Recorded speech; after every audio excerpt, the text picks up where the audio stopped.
দুইটা দুইটা ভয়ঙ্কর পাপের কথা বলে দেই। এই দুইটা পাপে যারা আসক্ত হয়ে আছে তারা তওবা করে ফিরে আসলে পরেও সারা জীবন তাদেরকে এটা সাফার করতে হবে।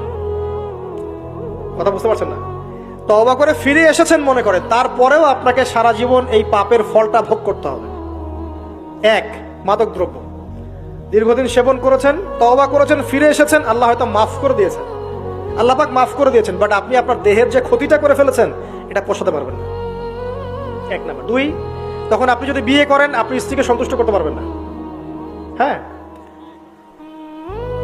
দুই নাম্বার হচ্ছে এই যে গোপনে যুবকরা যে পাপটা করে, মাস্টারবেশন, যেটাকে আমরা বলি হস্তমৈথুন, এই পাপ যেসব যুবকরা করছে বা করে, এবং অ্যাভেলেবেল এই পাপটা সবাই করে, কারণ এখন পর্নের যুগ, পর্ন দেখলে তো আর কোনো উপায় নাই, তখন তো এই পথেই যেতে হচ্ছে, নিজের উপরে নিজেকে জুলুম করতে হচ্ছে। যারা হস্তমৈথুন অভ্যস্ত হয়ে গেছে এরা যদি তওবা করে ফিরেও আসে, শরীরের যে ক্ষতিটা হয়েছে এটা পূরণ হবে না কখনো। এখানে আপনার দেহের ক্ষতি, আপনার মস্তিষ্কের ক্ষতি, আপনার পরিবারের ক্ষতি। এমন আপনি যদি পরবর্তীতে গিয়ে পরিবার গঠন করতে চান, আপনি সুখী পরিবারও গঠন করতে পারবেন না, কারণ ভিতর থেকে আপনি নিজেকে শেষ করে ফেলেছেন।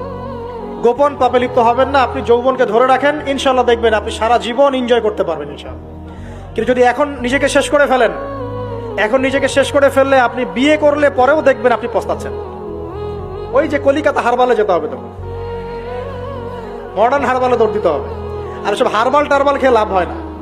কারণ কি? কারণ আল্লাহ প্রদত্ত যে নেয়ামত সেটা আপনি নষ্ট করে ফেলেছেন, এখন এইটা আর আপনি ক্ষতিপূরণ দিতে পারবেন না। অতএব জীবনটাকে সিরিয়াসলি নেন।